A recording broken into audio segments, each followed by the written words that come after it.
Hello, everyone. My name is Valeria Rodriguez. I am the treasurer for AMA, and welcome back to Mike by FIU. Joining me is Jason Wise, Vice President of Digital Marketing for the Florida Panthers. And today we'll get to answer some questions like what is the real strategy behind one of the fastest growing sports social media operations in the NHL, and what does the path into this industry actually look like? Thank you for being here. We're happy to have you. Yeah, good to be here.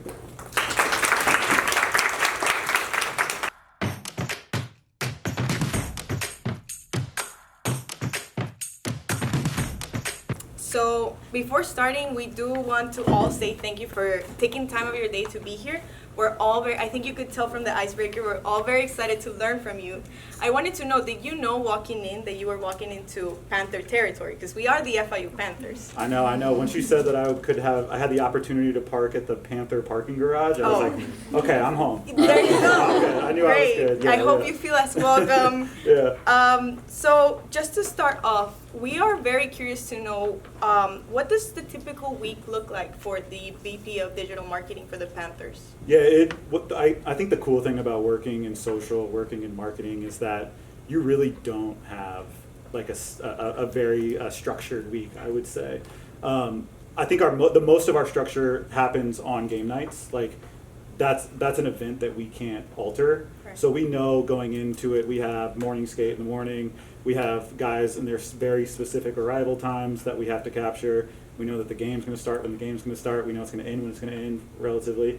And we know what we do post-game. So I would say outside of all of that, the coolest part week over week is that we are really in a position to create what we want to create and build out our weeks in a fashion that is, one, doing what we can from our purview to drive the business forward, but also find creativity. Like I think one of the things that I like to do with my team as far as structure is concerned is build in like set opportunity to be creative. So I think it's something that I think as everybody gets into the workforce and as you get into marketing roles, it's very easy to get bogged down with like, this is my task list. I'm going to knock out my tasks and then I'm going to go home. And then you kind of lose what it is that is like the passion behind marketing and why people care about things and why people should follow our channels, why people should interact with our social accounts. And I truly believe that like a happy and functioning marketing team is one that likes to be around each other, that is pushed to be creative in a lot of different ways, and then ultimately is hyper aware of what our business objectives are and trying to push those week over week. So like my role as VP is to make sure that all of those buckets are firing at all times, and that we have it built into our week over week schedule to make that stuff happen. So to answer your question, my week over week it evolves every week, depending on what's going on. So like if we take in it the week of the Winter Classic, our biggest game of the season, it's outdoors, it's 50,000 plus people. It's against the New York Rangers, which is a big opponent for us, and it's the first ever frozen ice hockey game in South Florida outdoors. Right. So that week looks obviously a lot different than a random week in the off season where we're scratching and clawing trying to find stuff to talk about. So that's what makes my job fun, and that's what kind of gets me up in the morning. That sounds really amazing. I think all of us as marketing majors, we definitely have that worry that once we get into the workplace, maybe the creativity will be a little, decreased. But I'm glad that there's still marketing teams out there incorporating. I would say there's probably a lot of stuff that you're like, my 1A idea that I present, like this is the one, I know this is going to be great. There's a little like in the creative field, but this also kind of now happens everywhere because I think everybody's kind of in a creative field if you're in marketing. We used to have this thing, we would call it the vanilla machine. Okay. And it was basically like you have your chocolate frosting swirl that you think is perfect, and then you run it through the vanilla machine, and then whatever you get. So the vanilla machine essentially acts as like your feedback loop. Okay. So all the red tape, all the revisions, all the everything. And what you get out of that may look completely different than what you thought was like the absolute A+ idea. And it gets a little watered down, it gets a little diluted. So that will still happen. Right. But ultimately, like, if you're coming from a place of creativity and drive, like, you'll still be in a good spot. That's a good analogy. I like that. We used to joke, we were like, let's start a before and after of when it went through the vanilla machine and see which one people liked more, and that probably never would have been a good idea. But regardless, it was still part of, it's just part of like learning and how coming up in the marketing field. Yeah, well, I mean, it looks like a lot of work behind the scenes. And so I'm actually curious because I feel like Miami isn't really your typical hockey market, and we are we're very rich in sports culture. Like, you have Heat culture to the Dolphins fans, and now Inter Miami too. So I wanted to ask, creativity-wise, what does it take to market the Panthers to Miami and make them feel like Miami's hockey team? Yeah. So when I was hired 2 years ago, I came from the NBA. I was in the NBA for 18 years, and so my perspective on like marketing sports culture-wise was much different than what hockey is. Like, basketball is very much hip-hop culture. It is very much like we were on the forefront. We were the leaders in how teams spoke on Twitter, how teams utilized Instagram, TikTok, you name it, access to players, all that stuff. Those guys were celebrities, like, in their own right, you know, like, so the perspective on coming from the NBA to the NHL was like, it was a little bit of a culture shock. The NHL guys, from what I learned, as I was kind of like getting my feet into it, was NHL guys are very team first. They're very soft spoken. Even though they're on the ice, they're, you know, fighting each other, and they're pretty wild. Like, they're pretty. It's an incredibly physical sport. Off the ice, they're pretty low key. So I had to find a way that that we could really market and tell the stories of these guys that resonated with a culture that was more used to the other type of athlete, right? So when I got here, like, my two objectives as kind of dictated through my hiring process were, so at the time, let me just give you a little bit of background. At the time, we were coming off of a Stanley Cup final run. We lost, but we went all the way to the Stanley Cup final. We were 31st of 32 teams in the league in terms of total following. Wow. So we had great success on the ice, but it wasn't translating to people following the accounts. We were 20th in the league in total engagements. Again, mind you, we had 2 extra months more than other teams had of games, and we were still pretty far behind in terms of how we were engaging. So my task really was to find opportunity for us to connect with this massive sports-loving area, even though it was a sport that traditionally has, you know, like, you're not playing a lot of ice hockey in Venezuela, right? Right. So, you know, with this South American Latin culture that's prevalent in South Florida, it's a little bit of a oil and water situation. But my opinion, coming from outside of the hockey world, was that I could bring a lot of what interests me as a non-traditional hockey fan, but as a sports fan, to how we approach our socials. So my first question was, can we post fights?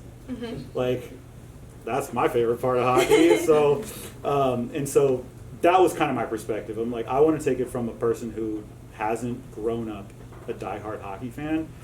And those things that are interesting to me as I'm watching the game are the things that I think we should be posting. So that's how we approached it initially. And, you know, we were fortunate to now go on back-to-back cup runs where we won both cups. And so that, in turn, automatically kind of builds in a growth metric and an engagement metric for us. But the process of, I think, finding those those alternative things that a traditional diehard hockey fan would be like, yeah, that happens every game, that I didn't know about, that is what I focused on. And I think that's what resonated with people that aren't traditional hockey fans. So it's interesting, like, you maybe weren't that big of a fan of hockey, but your perspective was the one that ultimately supported the growth on social media. Yeah. Something came to mind. Have you ever watched Ted Lasso? Of course. Okay, it's kind of like that. I don't know if you guys have watched it, but it's I think it's an American football coach going to coach a soccer team in Europe, and nobody believes in him, but he ends up doing like making it like an amazing team. So Yeah. that's really That was interesting. it. That was Ted Lasso. It was just Ted Lasso. I just Yeah, Ted he Lasso the said Lasso Panthers. That was actually, it. guys. Yeah. Surprise. But I mean, it's clearly working because the results speak for themselves. I just wanted to mention a few metrics that I thought were very impressive. Also, I might have to fact check these. Did you guys do some deep research? I might have gotten them from your LinkedIn, so I hope Okay, all they're right, cool. good. All right, Okay, cool. so the Panthers' social value went from $11.2 million back in the 2022-2023 season, and this last season it went all the way to $31.7 million. So tripling in over 3 years. So, which is amazing. Like, congrats. I think we're all like in awe of that. And I just want to know how much of that, which is kind of what you were talking about, how much of that growth you attribute to online success versus deliberate strategy, and how do you measure your team's contribution versus like, because winning is important, but Yeah. the strategy behind it is just as important. Yeah, I've spoken on this. I do think winning is obviously a very valuable metric when you're talking about sports. But as I referenced with my time in the NBA, I was in the NBA for 18 years. I made the playoffs once. Wow. And my goal with that team was to always be in top 5. Because I truly believe that how a social team approaches their social strategy genuinely impacts their ability to connect with a fan base, regardless of what happens on the floor or on the ice or whatever, on the field, whatever. The feather in my cap has been kind of something I've already referenced. We went to the Stanley Cup final and we had mid-level engagement, and we were nearly dead last in the league in terms of following, of which we've since gone, as you referenced, I want to say we were 20th in engagement that year that we went to the Stanley Cup final.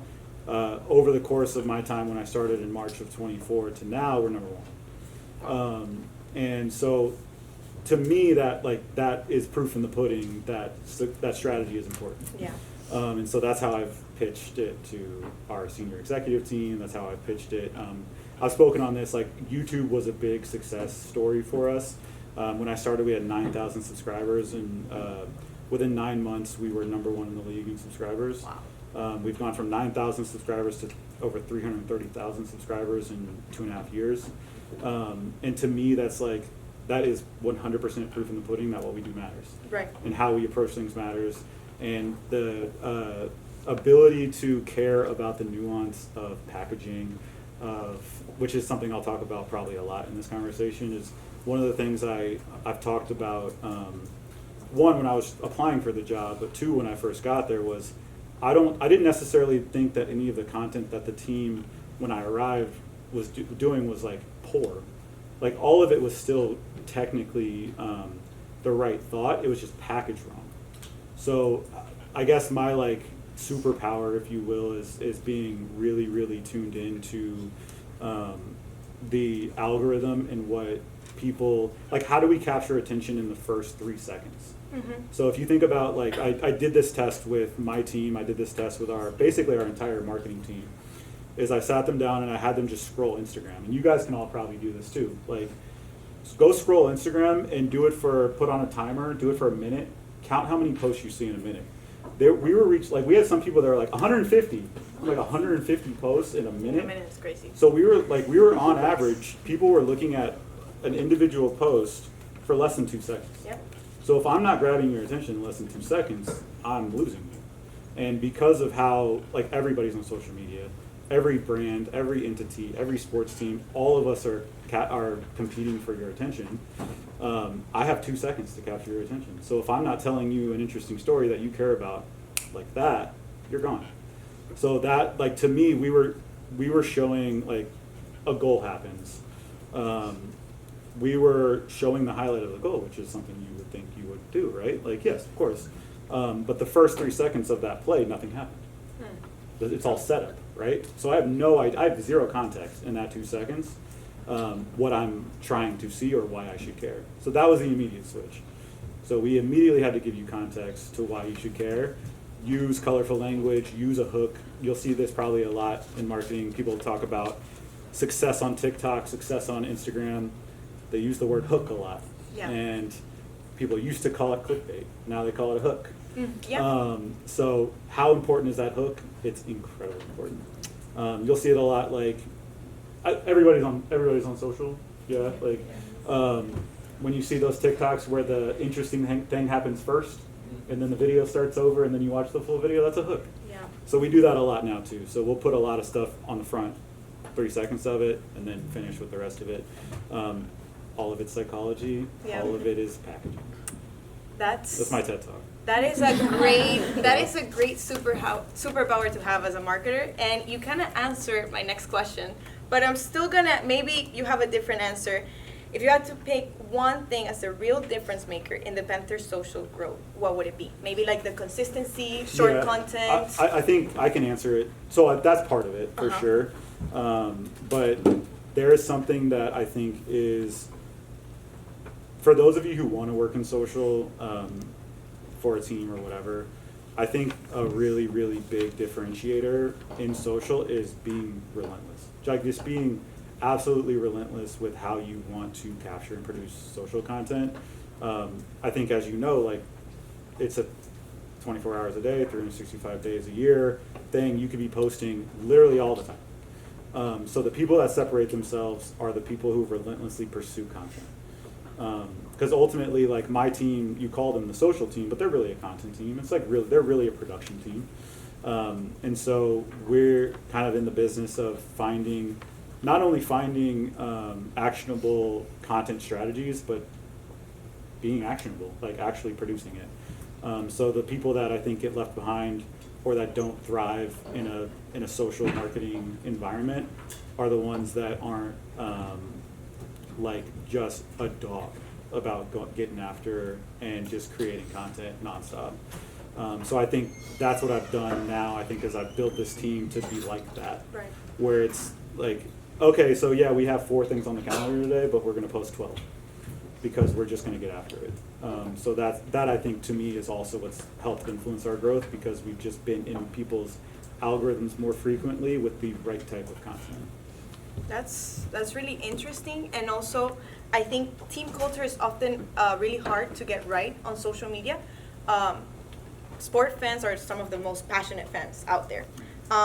But Miami, maybe you agree or disagree coming from Sacramento, but Miami has this reputation of fair weather fans. So people that go when the team is winning and is doing great, but then stop showing up when they're losing. So I wanted to ask if there's anything specific that you help your team in those moments to have like the creative freedom and maybe even risk taking to, adapt to that changing audience and still keeping, regardless of what's happening on the ice, like still keeping it entertaining and engaging on social media. Yeah, I think there's, it's hard, right? Like there's certainly a level of comfort that you develop over time with taking risks.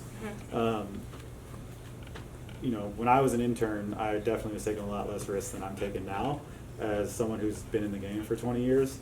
And there's a lot of times that my team's like, I don't know, Jay, like, can you post that and we can blame it on you if everything goes wrong? And I'm like, yeah, okay, like, yeah, I'll own it. So I think a lot of it too is like, it's when you talk about the risk taking side of things, like, I think anytime you post anything, there's inherent risk. Yeah. Just because like it is an immediate feedback chamber where if you spell something wrong, if someone in the background is doing something crazy, right. Anything, any angle, like people pick apart every little thing. So you either get comfortable in that space or you struggle. Like, so yeah, I would say like over time, the more you do it, the more comfortable you get. It's like anything. So as far as like how that connects to how you could potentially consider South Florida fandom, whether you want to call it fickle or front running or whatever, I think that's the biggest challenge, right? Like we had back-to-back cup runs. Yeah. This year we're not going to make the playoffs. I mean, there's a very small chance that we could still make the playoffs, but we had a little bit more of a difficult year.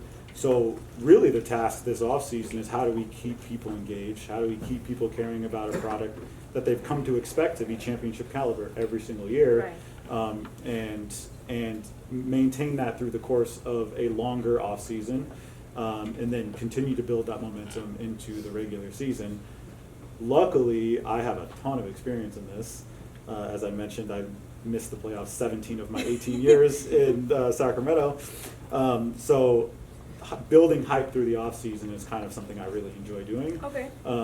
So it'll be interesting though, because certainly there's with winning comes expectations, and with expectations it makes it more challenging if you don't hit those. So I think it'll be a fun challenge for us. I don't have the answer of exactly how we're going to do it yet. But I'm excited for the challenge, because ultimately, like, that's now it like more lands in our lap as opposed to having all of the on ice support. And you know, when you win a championship, the cool thing is like you almost get like a built-in 2 months of like free content with it. Yeah. So we won the championship. Now we get to celebrate on the parade. Now we have all the parade content. We have terabytes of parade content. And now the cool thing about hockey is every single player, every single coach, they get to take the cup wherever they want in the world. So we were fortunate enough to literally for the last 2 summers travel all over the world with the cup. Wow. We were in Finland, we were in all over Canada, we were all over Europe. And that's just baked in content that we have. So now we're in a place where it's like, we don't have that. So how are we going to approach our content strategy for the off season, knowing that we don't have this stuff that is just going to naturally happen? Right. So that's the challenge, which is a fun one, I think. But yeah, we're all going to be looking out for that. Yeah. But I'm sure you got it. So it's going to be we'll fun. do our best. Perfect. Yeah. So talking about everybody in the audience, we have a lot of students that are interested in the sports marketing industry. So I wanted to know, and fun fact, Jason interned for the Sacramento Kings when he was in college, and then you stayed there for like the first half of your career. I stuck around for a very long time. Yes. So you know what it's like being. Did you always knew you wanted to go into sports? Yeah, I think I was a really big sports fan growing up. I played competitive soccer and basketball. I was good at sports. I really love sports. I didn't know exactly like how, but I knew I wanted to. Okay. And ironically enough, like I used to just like mess around and make videos with my friends in high school and in middle school. And I guess little did I know that that would kind of parlay into my desire to continue to make videos throughout the course of my life. And I didn't even know that jobs like that existed in sports. And I kind of was, I proudly announce I just turned 40 years old, which is kind of wild, but woo! Round of applause. But I was relatively fortunate that when I started, I started in a creative field. So I was doing like pure graphic design. I was making flyers. Like I was making menus. Like it was really like it wasn't what I do now. Okay. And so that was 2006. So that is a year and a half, 2 years after Facebook started, right? Like this is very early.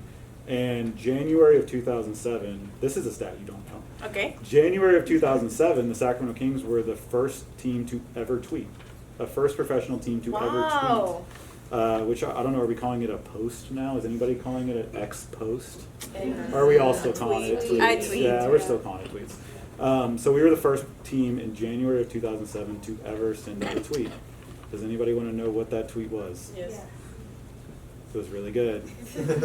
It was, and I quote, "I am going to watch the game tonight against the Boston Celtics." It was in first person. It was nothing. There was no media. You couldn't even add a photo to Twitter back then. You used to have to upload it to a thing called TwitPic, and then you would link it to the post, and they would have to click on it and open the photo. So I'm going to age myself a little bit. I also built this one you guys will like. I don't even know if you guys know what this is anymore. I built and started the Kings MySpace page. I think You we've guys heard have about heard it. of MySpace? Yeah, We've heard about it. So yeah, long story short, kind of got, like, I was very interested in media, but I happened to start in media, like, right as social was really becoming a prevalent tool for these teams. A lot of it used to be like more website centric, and then it was like, oh, social is becoming this really interesting tool, and so I kind of just got to grow with the platforms, and now, turned it into a full career. That's very impressive. And so for those people, now with all of your experience, for those people here interested in breaking into the sports industry, is there anything that you could recommend they should be doing now as students in order to maybe launch their career? Yeah, I just asked you guys about this, but, well, two things. I think AI is here. I would say AI is here. AI is an incredible tool. The more you can be proficient in the AI tools that are available to you, the more you will stand out. I feel like there has been a very recent shift in this kind of like anti-AI to now adopting AI For sure. Perspective. I will say if you are proficient and know how to use that to your advantage, that is a positive. Right. And I would say like experience, I think, is something that stands out a lot. So I don't know much about FIU's athletic program, Okay. but if there is a strong athletic program, if you are able to connect yourself to that and even do it for free, like I know this is a tough ask, but if you're doing it for free and you're just getting your foot in the door and you're trying the things that ultimately are relatable to where you want to go in the future, that stuff really stands out on a resume. I think being a part of a class like this really stands out Okay. on a resume. I was just watching you guys go through this process, and I was texting my wife. I'm like, damn, I really should have done more when I was in college, because like this looks really cool. Like you guys are all connecting to each other. Like this is a pre-built-in network of people that you will forever be connected with, that are like-minded, that are driven, all of those things. And I'm like, damn, I really missed out on having that type of community. But yeah, like I think all of this shows great initiative.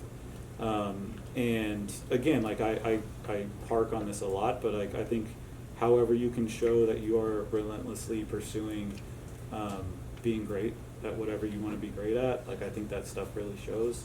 And I can't even stress how much I try to look for that in the interview process, in any hiring process. Like how can I see if they really have the drive to want to actually do this, stands out. So everybody takes notes. AI. Work really hard. AI. Yeah. Work really hard. Do your best always. Yeah. Staying in AMA. Come every week, okay, guys? Please. Yeah, I just gave you your marketing material. Perfect. Yeah, Everybody took notes. Okay, perfect. Thank you so much. Do we have time for rapid fire? Yeah, go for it. We have time? Sorry, guys. Okay. So, rapid fire questions. Just try to answer All right. under one sentence. So This work. is like this is old school Twitter. I'll do like 144 characters. Perfect. Okay, that's perfect. So, work-wise, do you like season or off-season more? I think I told you off season. Yeah. Okay. Good. Rate your top 3 favorite sports to watch, and are they different from the ones you like to work in? Yes. Okay. NFL, soccer. I'll just say soccer broadly. Okay. And MLB. Okay. And are those the same? Is that the same rating for? Did you notice that there was one missing? The NBA that I worked in for Yeah. 17 Yeah. years. Yeah, I'm over it. Okay. Fair I enough. watched a lot of NBA games, so anything else, yeah. Fair enough. Yeah. Okay. That wraps up today's episode of Mike by FIU. Thank you for listening and for spending your time with us today. New episodes drop every Tuesday on Spotify and YouTube, so make sure you subscribe wherever you listen or watch. And to stay up to date for future episodes, behind the scene moments, and everything Mike, follow us on Instagram at AMAFIU. If you enjoyed this conversation, don't forget to share it with a friend who might find it helpful. My name is Valeria. I was your host for today, and we will see you next semester for Season 3 of Mike by FIU.